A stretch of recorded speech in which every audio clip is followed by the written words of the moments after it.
Udumo kuNkulunkulu kweliphezulu nokuthula emhlabeni kubantu abathokozelwa nguye. Babunsibando okubingelelayo ngithi uJesu Kristu inkosi. Siyambonga-ke kakhulu uNkulunkulu wethu ngothando asithanda ngalo. Siyambonga simnikeza udumo lungolwakhe lomfanele. Sibonge ukuthi asigcine sibone lolu suku oluhle kangaka. Awuluhle nipho lolu suku. Sizolokhu sibuyisana nje bangcwele, sibuyisana lapha nalaphaya. Ngiyafisa ukugcizelela ukuthi abantu abayeke ukungifonela. Abantu abayeke ukungifonela. Nabasegroupini bavela umuntu angena ucingo nje aliqongqothe. Ekseni, ebusuku, nongabe ucindezeleke kangakanani nginithumelela umkhuleko ngathi uma unenkinga thatha nanku umkhuleko engiwuthumele ngalesikhathi kade sigula kakhulu ngesonto elidlule. Uma ujahile bhala imessage, kodwa ukujaha kwakho futhi akusizi ngoba ama-messages maningi. Igroup uma isingaphezulu ka-4,700 ungacabanga nawe ukuthi bangakanani abantu abangidingayo. Ngakho ngibuka imessage efike kuqala ngigcine ngeyokugcina. Ngakho-ke bazalwane, sebeyanda abantu abavele bangifonele ngingazi mina ukuthi umuntu wavele wangifonele engabhukhile kwenze njani. Kufona abantu ababhukhile kuphela. Nalabo enibanika inamba yami, please nibatshele. Kufona abantu ababhukhile ngoba ngeke angithole umuntu engabhukhile. Futhi ngiyafisa abantu basebenzise uWhatsApp. Ngiyayiphinda lento. Ngoba phela uma esesishilo isizathu sakhe uyagulelwa. Angimthumelele phela baseRoma 10:9. Angimkhulekele phela. Angikwazi ukumkhulekela nge-SMS. Kodwa kuWhatsApp ngizokwazi ukwenza lokho. Ake sisebenziseni uWhatsApp bazalwane, ngiyacela. Kodwa hayi umuntu afone. Hayi ake beme abantu abafonayo nixabanisa noNkulunkulu. Ngoba phela wena uzodlula abanye abantu weqa elayinini ufuna ngiphendule wena.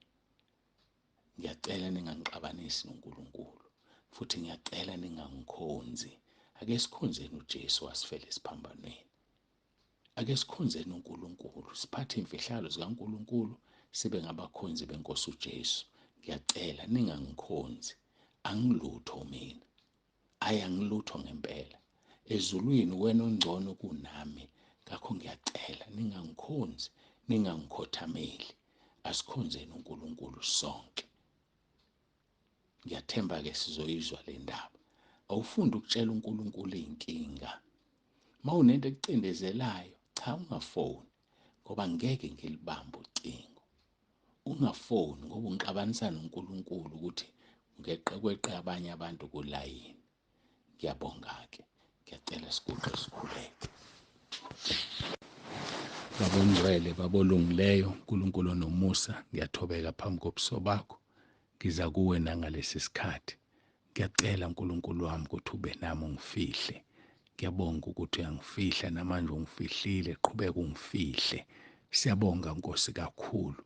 Dumo lungolwakho. Ngegama lenkosi uJesu Kristu ngiqalekisa amadimoni, amandla obumnyama ngiwathumele esihogweni. Nkosi abagulayo mabasinde ngegama lenkosi uJesu Kristu bese bekhuleka uRoma 10:9. Nkosi abasindwa izono abakhuleka uRoma 10:9 bese beyabhukha bakwazi ukuvuma izono zabo babhale phansi. Ngiyacela-ke Nkosi ngenelela siza abantwana bakho nabasanda ukungena siyabamukela. Yiba nabo licacisa izwi lakho. Yiba nathi-ke kule nkonzo. Ngicela ngoJesu Kristu inkosi ephilayo. Amen. uJesu Kristu inkosi. Ake siqhubekeni-ke bazalwane. Siyambonga kakhulu uNkulunkulu. Sofunda abaseThesalonika bokuqala chapter 5 verse 16 kuya ku verse 22. Thokozani njalo, khulekani ningaphezi. Kukho konke bongani ngokuba lokhu kuyintando kaNkulunkulu kuKristu Jesu ngani. Ningamcimi umoya, ningakudeleli ukuprofetha. Vivinyani konke, nibambisise okuhle. Dedani kukho konke okubonakala kukubi. Sifunda abaseThesalonika bokuqala chapter 5 verse 16 siya ku verse 22. Mahubo 103 verse 1 no verse 2. Mbonge uJehova mphefumulo wami. Konke okuphakathi kwami makubonge igama lakhe elingcwele. Mbonge uJehova mphefumulo wami, ngakhohlwa imisebenzi yonke yakhe yomusa. Ilapho la sikhona. Sikhuluma-ke nokho ngey'ngilosi. Osukwini olungaphambi kolwayizolo besikade sikhuluma ngokwamukelwa kuka-Eliya ezulwini. Mangaphazami sigcine kuvesi 3. Sizoqhubeka-ke siye kuvesi 4. Kodwa-ke mhlawumbe ukuze iphinde iqhubeke kahle le ndaba ngoba iyinhle uma uyixhuma. Soqala kuvesi 1 siphuthume nje. Kwathi lapho uJehova ebeya kumkhuphula u-Eliya ezulwini ngesivunguvungu, Eliya wasuka eGiligali no-Elisha. Eliya wathi ku-Elisha, ake uhlale lapha ngokuba uJehova ungithumile eBhetheli. Kepha u-Elisha wathi, kuphila kaJehova nokuphila komphefumulo wakho, angikukushiya. Behlela-ke eBhetheli. Amadoda abaprofethi ayeseBhetheli aphuma aya ku-Elisha athi kuye, uyazi yini ukuthi uJehova uyakususa inkosi yakho kuwe namhla na? Wathi, yebo, ngiyakwazi, thulani. Sigcine lapho-ke sesithi kuvesi 4. U-Eliya wathi kuye, Elisha, ake uhlale lapha ngokuba uJehova ungithumile eJerikho. Kepha wathi, kuphila kaJehova nokuphila kwakho, angikukushiya. Bafika-ke eJerikho. Enye yezinto ezisemqoka engingazi noma sike sayiphawula ngokudlule ukuthi qaphela ukuthi la uthunywa khona uNkulunkulu uhamba nomuntu okufanele uhambe naye yini noma uhamba nomuntu okungafanele uhambe naye. U-Eliya la uzame konke okusemandleni ukuthi athi Elisha hlala la, ngithunywe uNkulunkulu endaweni ethile. Kodwa u-Elisha wenze njani? Akahlali. Wabambelela. Kuzosisiza ukubambelela. Kuzosisiza ukunamathela kuNkulunkulu. Kuzosisiza ukunamathela kubantu uNkulunkulu asinikeze bona. Ngoba sila emhlabeni asifani. Khona abantu abanikezwa abantu ukuthi bazothola ukuphila kubona. Khona abantu abanikezwa abantu ukuthi bona bazosupply laba bantu ngokuphila. So uNkulunkulu unika lo muntu ukuphila ukuze nadlulisele kulaba bantu. Bese bakhona abantu ofanele banamathele kuyena ukuze bathole ukuphila ngoba ngeke bakuthola ukuphila kwenye indawo ngaphandle kwalo muntu. Inkinga enkulu ukuthi uNkulunkulu umuzwe ngesikhathi ekukhombisa umuntu ozoba usize empilweni yakho. Ngoba noSathane uyakunikeza abantu abazoba usize empilweni yakho kanti bazokusiza ngokwesithi uSathane uzophaphamisa osesihogweni. uNkulunkulu akakusiza kuphumoya ukuhlukanisa, kanamatheli kubantu abaronke, kodwa unamathele kuloyo noma kulabo obanikezwe uJesu Kristu inkosi yethu. Ngoba ngeke akunikeze umuntu oronke, kodwa uzokunika umuntu ozokusiza. Uthi-ke kuvesi 4, uthi u-Eliya, Elisha, ake uhlale lapha ngokuba uJehova ungithumele eJerikho. Usho okufanayo uthi kuphila kaJehova nokuphila kwakho angikukushiya. Bahamba-ke bafika eJerikho. NaseJerikho kwakukhona amadodana abaprofethi, vesi 5. Asondela ku-Elisha athi kuye, uyazi yini ukuthi uJehova uyakususa inkosi yakho kuwe namhla na? Washo okufana wathi, yebo, ngiyakwazi, thulani. Yebo, ngiyakwazi, thulani. Sike sayithinta indaba.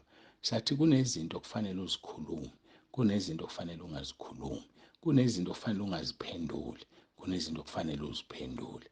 uNkulunkulu akakusize wazi umahluko. uNkulunkulu akenzela umusa to know the difference. Ungaphenduli indaba okufanele uthule kuyona. Ungathuli lapho kufanele ukhulume khona. Mawuqhubeka novesi 5. Uyazi yini ukuthi uJehova uyokususa inkosi yakho kuwe namhla na? Wathi, yebo, ngiyakwazi, thulani. Vesi 6, u-Eliya wathi kuye, ake uhlale lapha ngokuba uJehova ungithumile eJordani. Indawo yesithathu le ezama ukumhlalisa ngoba ethunyiwe. Kepha waphinde okufanayo u-Elisha wathi, kuphila kaJehova nokuphila kwakho angikukushiya. Bahamba-ke bobabili. Bantu abangama50 bamadodana abaprofeti baya bemakhashana maqondana nabo. Bona bobabili bema ngaseJordani. Eliya wathatha ingubo yakhe wayisonga, washaya amanzi ahlukana ngalapha nangalapha, bawela bobabili emhlabathini owomileyo. Ngoba kukhona amandla entweni egqokwe umntwana kaNkulunkulu, njengokuba kukhona namandla ayifake entweni egqokwe isatanist, entweni egqokwe idevil worshipper, entweni egqokwe umuntu ongakholwa. Kunamandla ayifake, kunamandla obumnyama. Ingakho kufanele uqaphele nengubo enindwe inyama yakhe. Isho njalo incwadi kaJuda, qaphela nengubo enindwe inyama yakhe. Ngizama ukuvula yona kaJuda chapter 1 verse 22 no-23. Uthi abanye abangabazayo nibahawukele, nibasindise ngokubahlwitha emlilweni. Kepha abanye nibahawukele ngokwesaba, nizonde nengubo enindwe inyama. Zonda nengubo enindwe inyama. Sibona u-Eliya la ethatha ingubo yakhe eyisonga, eshaya amanzi abese yahlukana yavuleka. Umile u-Elisha uyabuka. Uxolo. Uyabuka u-Elisha. Uthatha ingubo yakhe uyayisonga, ushaya amanzi ahlukana ngalapha nangalapha, bawela bobabili sebewela emhlabathini owomileyo. Kwathi sebewelile, u-Eliya wayesethi ku-Elisha, cela engiyokwenzela khona ngingakasuswa kuwe. Lento ngikhumbuza uJakobe ebambene noNkulunkulu. uJakobe ebambene nomuntu. Ethi umuntu ngiyeke sekuyasa. Uthi uJakobe ngeke ngikuyeke ungangibusisile. Kukangaki wena ubamba umkhosi, uyeke usuzoqeda, usubona ukuthi uyahluleka. Yabona ukuthi ubuyeka sekufika into zakho. Uyeke uNkulunkulu esezokubusisa. Uthi ngeke ngikuyeke ungangibusisanga. Nalana siyabona uthi u-Eliya, cela engiyokwenzela khona ngingakasuswa kuwe. Wathi u-Elisha, makuphindwe kabili umoya wakho phezu kwami. Makuphindwe kabili umoya wakho phezu kwami. Verse 10, ucele into elikhulu. Nokho uma ungibona lapha ngisuswa kuwe, kuyakuba njalo kuwe, kodwa uma ungangiboni, akuyoba njalo. Usawuthola umvuzo wokunamathela kwakhe ku-Eliya. Usawuthola umvuzo ngokuthi kuthiwa cela. Kukangaki wena uyeka sekufika isikhathi sokuthi cela kuNkulunkulu? Kade lokhu ucela unganikwa. Mase sikuyo yonke into inesikhathi sayo. Mase sifika isikhathi sokucela, wena usuyekile, awusekho lapho. Usulahla ukukholwa. Usuwile. Awusakwazi ukucela. uNkulunkulu ukunika ithuba lokucela ngesikhathi sakhe, wena awusekho endaweni yakho. Mhlobo wami, uShumayeli 10 verse 4, uma umoya wombuso ukuvukela, ungayishiya indawo yakho. Ungayishiya indawo yakho. Ngoba kuzofika isikhathi la izothi uNkulunkulu ucela, kanti wena awusekho, usuyishiyile indawo yakho. Usuwile wena. Usubuyele ezonweni wena. Sebekuyisile abangani bakho. Sebekuyisile abempilo yakhe edlule. Ingakho kufanele ukhululwe emaketangeni kaSathane ngokuthi uvume izono zakho. Cela engizokwenzela khona ngingakasuswa kuwe. Uthi makuphindwe kabili umoya wakho phezu kwami.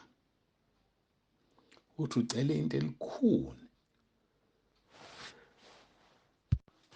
Nokho uma ungibona ngisuswa kuwe, kuyoba njalo kuwe. Kodwa uma ungangiboni, akuyi kuba njalo. Ngakhumbula la madoda egqolozela uJesu, enyuselwe ezulwini. Kuyahla amadoda athi madoda aseGalile nimeleni nigqolozele ezulwini. uJesu lweni imboniso uswakini yobuya kanjalo. Kusemqoka ukuba sesiphethweni sendaba. Kusemqoka ukumbona uJesu esuswa ngoba kunesibusiso esivelayo ngalokho. Kusemqoka ukumbona uEliya esuswa ngoba kunesibusiso sokuphindwa kabili kamoya wakhe. Kusemqoka ukuthi umkhonzo uNkulunkulu kuze kube sekugcineni ngoba kunomvuzo omkhulu. Ngiyacela siguqe esikhuleke. Baba ongcwele, Baba olungileyo, siyabonga. Ngiyacela ubusise lona loyo lalele, silizwe silenze izwi lakho. ngoJesu ophilayo, uJesu Kristu inkosi. Amen. Baba uNsibando ovalelisayo, uthi uJesu Kristu inkosi.